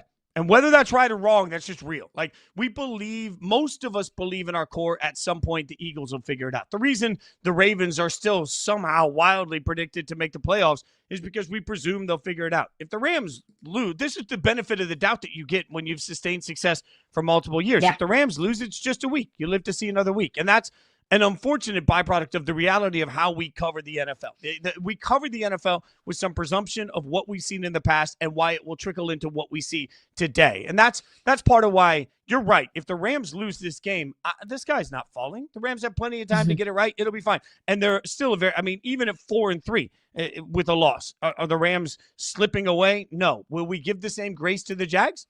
Probably not. And that's just reality to how we cover it. And that goes back to benefits of the doubt. It's kind of the benefit of the doubt that we don't give the Jags, because the Jags don't traditionally do this, because the Jags have a first-year head coach, because we're not quite sure about the Jags quarterback, about what is Trevor Lawrence. He's not in that elite tier, but what is he? Is he average? Is he above average? We give that benefit of the doubt because the Rams have earned it. It's the same thing with the Chiefs. Even when the Chiefs dropped to 0-2 to start the season, I still gave the Chiefs the benefit of the doubt because it's Patrick Mahomes and Andy Reid. And that has clearly, if this past week has shown us anything, that is a benefit of the doubt that they earned and they deserve for a reason. You're right. If the Rams lose this game, and of course I think that the process matters. It's not just win and loss and what's your record and where do you stand in the division. If the Rams lose a really close game just because the Jags are a pesky little team that find ways to turn you over, and the Rams lose because they miss a 57-yard field goal, okay, that's one way to lose. If the Rams get absolutely dominated, then we can start to have the conversation of how big of a piece of Puka Nacua is he to this Rams offense? Like, is Puka Nacua, of course we know he's important to this offense, but is he even more important than any of us could have assumed? And on the other side of it, it's if the Jags absolutely dominate the Rams, then absolutely we need to be looking at this Jags team differently. So process is important, but if we just want to look at it from a binary scale of win and loss, a loss for the Rams doesn't completely change the way that I view this Rams team. But this division is funky. This is a funky little division, and I think every win, even an AFC win, an out-of-conference and an out-of-division win, is going to be valuable when you look at the standings of this division and how close I think it will be once we get into December. That crowd in London is going to be full of beans. A British slang that means full of energy. Apparently not the way that we use it here. There we go. Full of beans. Okay. All right. We've given you all of that. From They love their London to beans there, Lubbock, don't they? Let's get from the NFL on Sunday morning early to one of the best success stories we've seen in college football. Texas Tech is having an absolutely incredible year. We'll talk to the man that's helping make all of that happen next. Joey McGuire, coach, joins us next.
Welcome back to Yahoo Sports Daily. Look at this scene in Lubbock last weekend. This post from RG3, Texas Tech was electric. What an atmosphere.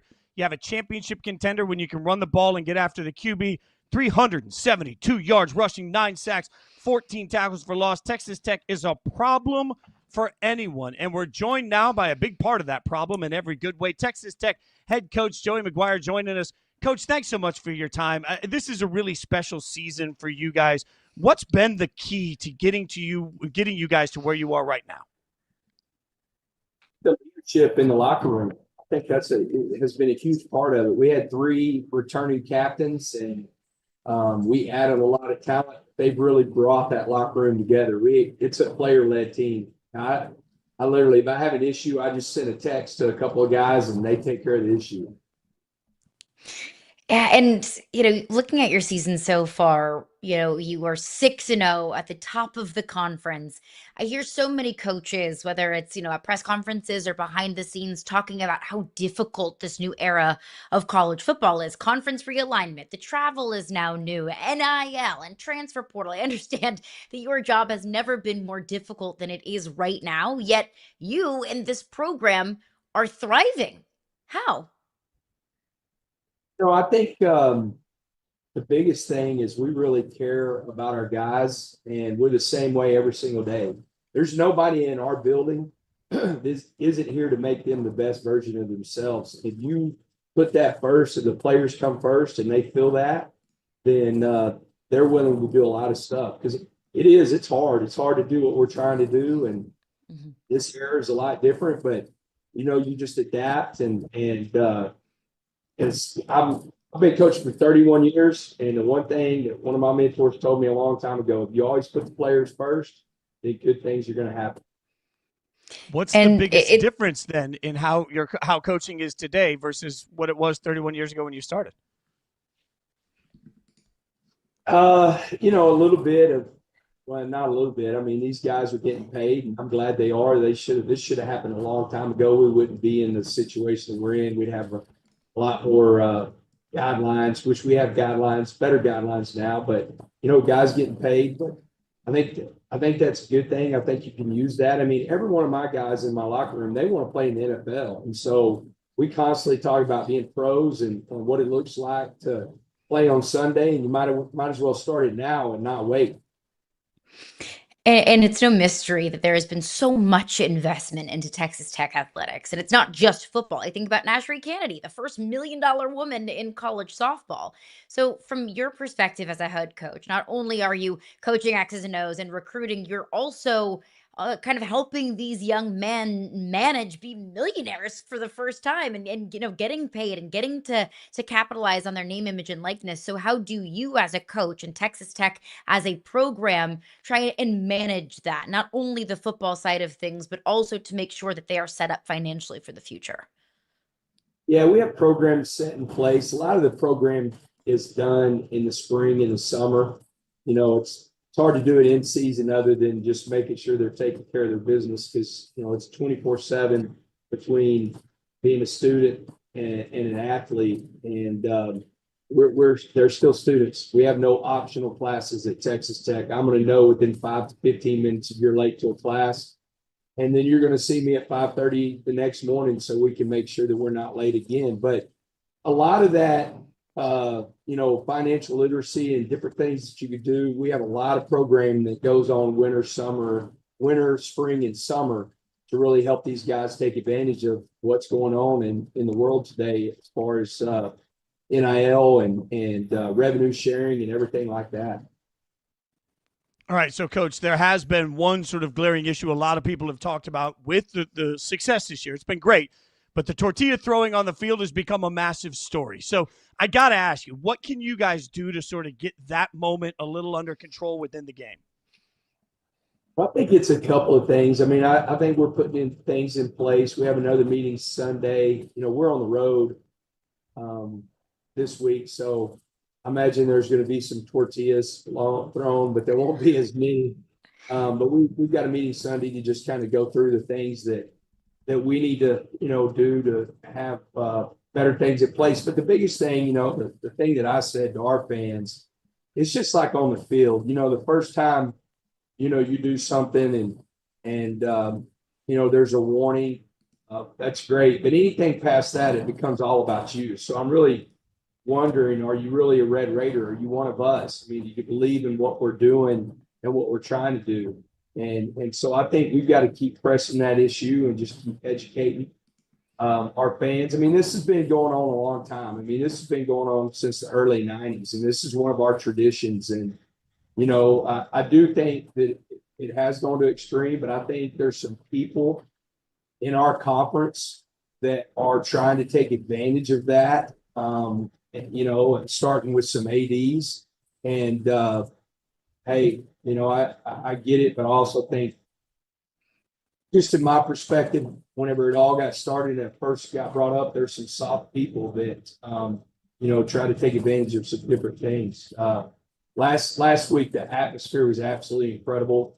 We played Texas here in my first year, and that atmosphere was incredible. Last year, Colorado's atmosphere was incredible, but this last week, that was the best atmosphere that I've been a part of in my 4 years in Jones.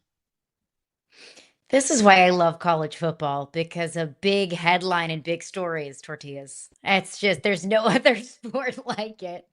Coach, you are. Barton Slocum hadn't said in the 90s there wasn't anything out here in West Texas, we probably wouldn't be throwing tortillas. So blaming that.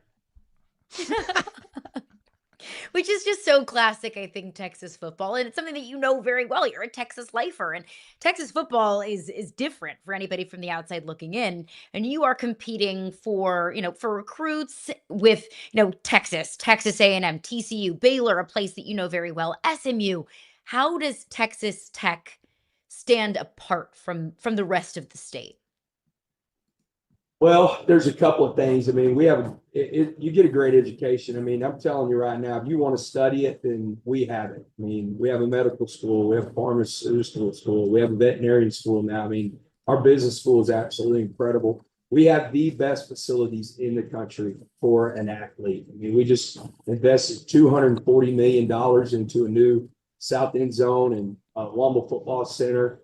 If there's a machine to make your body feel better to get ready to play a game, we have it. And then we're sharing at the highest level whenever it comes to revenue. And then last, I think I have an incredible staff. Our athletic trainers we have 3 full-time sports psychologists that are housed in our building. Our coaching staff, guys are playing at their highest level. Whenever they come here, I mean, you could see David Bailey. I mean, he's playing his best football. He was a projected first-round draft pick, and he's playing his best football that he's ever played because of CJIU. So I think there's so many good things. And then you look around college football right now, and there's some empty stadiums or not so full stadiums, and we have 60+ thousand every single week. It's a passionate fan base, and you're going to get to play on a big-time stage. Coach, one of your former players, Patrick Mahomes, obviously is as famous as it gets. We keep seeing athletes come back in GM roles or different ways to contribute. Is there a future with Patrick Mahomes, involved some way with the team, with the program? Whatever Pat wants, I'm all in. I mean, he texts me, every single week. And I could text him at any time and say, hey, I need your help with this. If we're trying to get him on the phone or with a recruit. He's going to be here for the BYU game. Whenever I went to his foundation deal in Vegas, and he told me he was going to be there before I even knew it was his bye week and it was what game he was going to be able to come. There's nobody like him, man. He's so genuine. He cares so much about this place. His wife's the exact same way. She's a rock star. And man, I'm very thankful for his relationship and his friendship. How much do you use Patrick Mahomes and the success that he's had, not just as a selling point for your program, but also as a message maybe to your players now in the locker room of what they can achieve?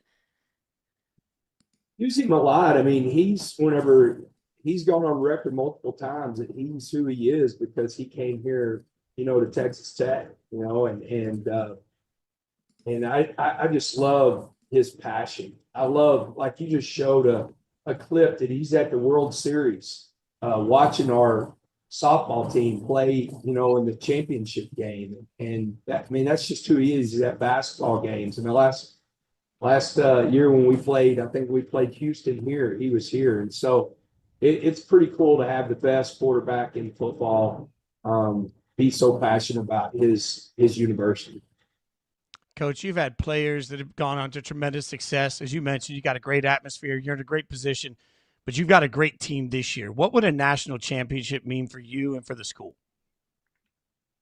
It starts, trying to get to AT&T Stadium in Dallas. The way I look at it in this year, it's very important because we can check all the boxes. People would say there's nothing out here in West Texas. We have 300,000 people. It's absolutely an incredible place. Our facilities are better than Tech. No, you can't say that anymore. We're the best in the country. We're sharing at the highest level whenever it comes to revenue sharing, in the NIL world. And so the thing that everybody's saying is, they haven't won the Big 12. They can't get in the playoffs. That's what it's all about, checking that box off and then going head to head with anybody in recruiting. Coach, we appreciate your time so much. We got to say congrats, by the way. I got hit up by my friend that's a drummer for Taylor Swift. He let me know your daughter designed a dress that Taylor wore during the Eras Tour. Come on, Coach. That's so Did we get free amazing. Taylor Swift tickets? Yes, well, I'll tell you, she's a rock star. My daughter's a Red Raider. She's going to be the person that also tells you she's so successful because she's a Red Raider. She's the fashion designer for Amber. They're in Manhattan, New York, and she's done a bunch of stuff. She's had a dress on the cover of People magazine, on the cover of 17 magazine. She did a dress for Taylor for her tour, and she's pretty talented. I think she gets it all from her mama, but she's really talented.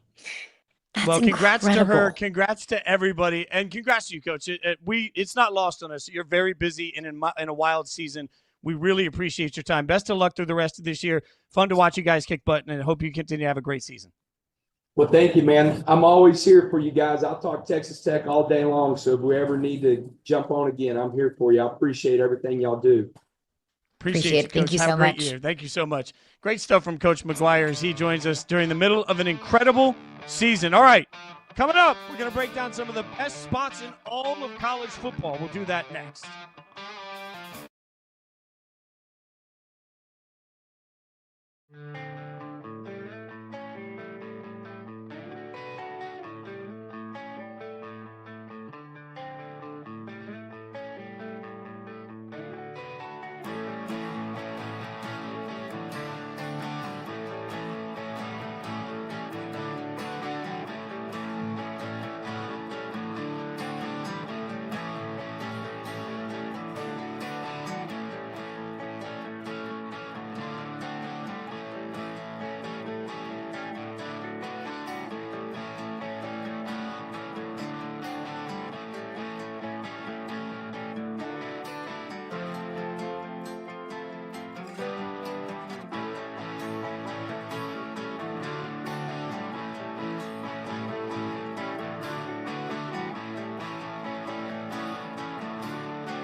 Welcome back to Yahoo Sports Daily. Caroline Fenton, Jason Fitz. Penn State talking about Marcus Freeman is like me saying my next wife should be Dua Lipa.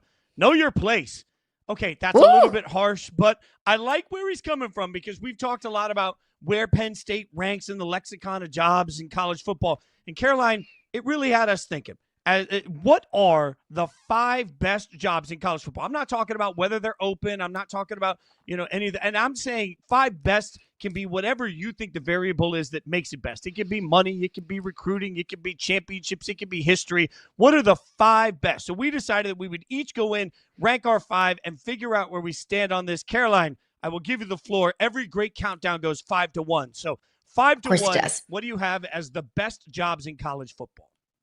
Yeah, just so you understand my process before we get into it, I considered all of those things. Recruiting, how easy is it to recruit to your school? And also the state that you're in, the area that you're in, how much talent is really, saturated in that area. It's money, it's history, it's championships, it's fan expectations. All of those things go into making a job really great. So I will start at 5 and go with Michigan. I think Michigan, with the amount of money that is invested into Michigan, I think that the stadium sells itself, the brand, the history of Michigan football sells itself, and also your path to a championship is fairly clear, at least in today's Big Ten, that if you get past Ohio State, really, you've got a clear path to being going to the college football playoff and going to the Big Ten championship. So I think Michigan has to be up there with one of the top 5 jobs.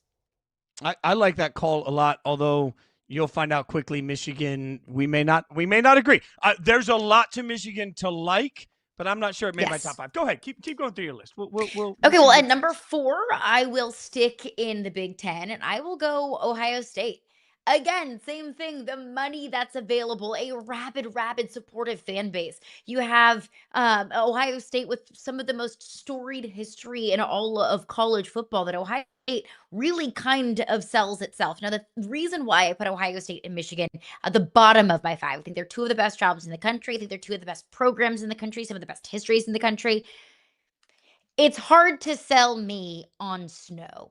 It's hard to sell me on playing in Ohio and Michigan in the months of November and December. Let's not forget, a lot of recruiting trips are taken in February and March. There are a lot of places where it's beautiful in February and March. I don't want to be in Michigan in February and March. So that's the reason why I put these 2 Big Ten schools more toward the bottom of my top 5, but still 2 places that sell themselves and 2 places that have a much easier path to a championship or to the college football playoff than maybe some of these schools that compete in the SEC. But I will move on to number 3. My 3rd best job in college football is Georgia. Let's talk about Georgia in February and March. It's beautiful. Georgia has the history. Georgia has the tradition, but Georgia also has the recent championships. It's wonderful and all if some programs can win championships in 1924 when they took on, Yale, but Georgia has a proven commodity right here, right now in 2021 and 2022. Georgia, it's beautiful. Who wouldn't want to live in Athens, Georgia? It's an awesome college town. They have so much investment from their fan base, and I think that wearing that uniform really means something. Plus, the state of Georgia has so much talent concentrated in it. If you just look at the Atlanta metropolitan area, you can find some of the best players in all of college football. So from that recruiting grounds aspect, I think Georgia is one of the top jobs in the country, but it is not quite as good, and the recruiting grounds are not quite as fertile as the state of Florida. If you just look at the NFL right now, look at how many players are from the state of Florida, whether it's in the Panhandle or in South Florida. You've got so much talent concentrated into the state of Florida. There is so much money in the state of Florida, so much investment, so many resources at that school. And right now, the expectations at Florida aren't sky high. Like, the expectations at Florida aren't, you better win a national championship next year. Those are the expectations at LSU. Those are the expectations at Alabama. Right now, the bar at Florida is kind of low. That if you go 9-3 or 10-2 at Florida at this point right now, based off of the lack of success of the Billy Napier era, that would be a resounding success. But Florida still does have the championship caliber, the championship pedigree, that it was not that long ago that Florida was always in the national championship conversation. So I think with the expectations now, yet the pedigree of the program and the amount of money being invested into it and the recruiting grounds and just how beautiful Gainesville is. That's my second best job in the country. But the best job of them all, drum roll please, all of those things combined, none of those places have more money. None of those places have a bigger brand. None of those places have a more rabid fan base than the Texas Longhorns.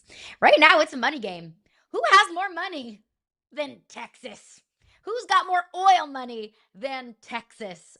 Austin, Texas is one of the most awesome cities in America, not just in the SEC, not just in college football, but in America. We're talking about a Lamborghini dealership just a hop and a skip away from campus. And when you are trying to woo 18 to 22-year-old millionaires to come to your school, those kinds of things matter. Again, expectation. Sure, the expectation would be great to win a national championship. But Texas, as long as they are nationally relevant, as long as you're beating Texas A&M and Oklahoma, you're checking all of those sorts of boxes. But it has the pedigree. It has the brand. Again, so many of these places sell themselves. But Texas and everything that comes with Texas sells itself. So I think Texas, Florida, Georgia gets the edge over the Big Ten, honestly, just because of the weather. But all of these places have money, they have resources, they have the recruiting grounds.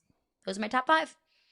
All right, I like this a lot. And by the way, I think we both did this. I reached out to a lot of friends trying to figure out, am I missing anybody? There's a lot of research. And the number of my friends that couldn't agree on the top 5, it's important. That's a caveat here because we don't agree at all. All right, so let's get to my top 5 I love this. on this list. And let's start by the caveat of I don't care about your college football history. I do not give a damn about college football history in the modern landscape. I just don't. So, I don't think a lot of people anymore are going somewhere because there's great history to it. I think a lot of old people that love college football, like me, care about history. I don't think a lot of 20-year-olds are sitting there saying, I want to go to this school because it's historic. So I think they go where they get paid. And also, caveat, you mentioned you hate snow.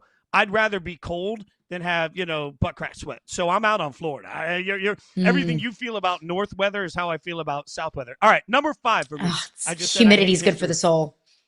Number 5 for me is Bama, and I just felt like I had to put Bama on here. But I will acknowledge that Bama is on here because I do believe that you can still win at Bama. I also think that the quality of life that you have at Bama as a coach makes it less desirable. The fact that you can't even go out to dinner with your family if, God forbid, you lose a football game doesn't make me feel great about it. But I had to put Bama here somewhere because I know you can win national championships, because there is brand relevance to it, because it is an amazing atmosphere, because the fans do care so much. It got it to number 5. At number 4, I'm in a secondary, a school that you talked about, Georgia. You're absolutely right. The recruiting hotbed, the money that program has, and the fact that recency. I do care about the right now. So if I'm going in today and saying, hey, I'm taking over a job right now, what do I want?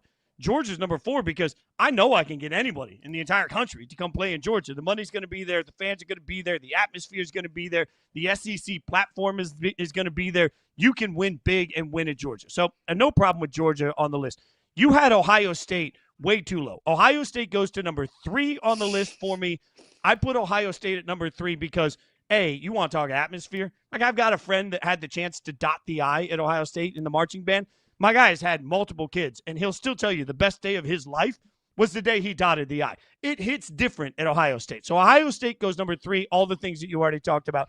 Texas, you're right. Texas is great, and that's why it comes in at number 2, because they get Texas. They have all that money. You're right. Austin is amazing, and they have realistic expectations. You won't get fired if you don't win a national championship, and I don't think that that's a bad thing. I think that's a good thing, which is why my number 1, and it's not even close for me, is a school that didn't make your top 5 at all, Oregon.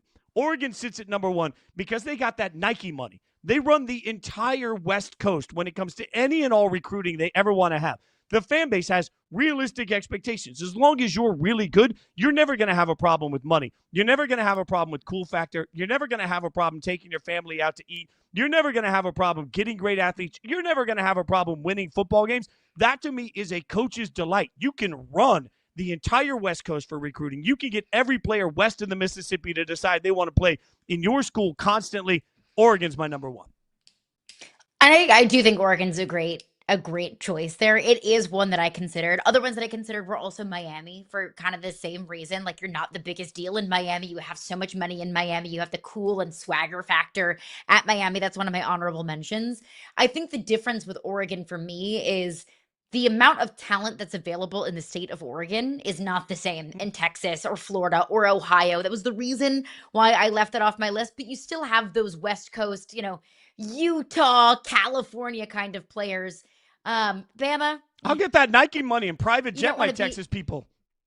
you don't want to be the guy that comes after the guy. You don't want to be the coach of Bama when the expectation is a national championship every single year. That's the reason why I left them off my list. That's our top 5, and a reminder how hard that is. We're going to get murdered for it, but I love it and I stand by it. We'll be back tomorrow morning, 9 a.m. Yahoo Sports Daily. She's Caroline Fenton. I'm Jason Fitz. Thanks for watching. Have a great day.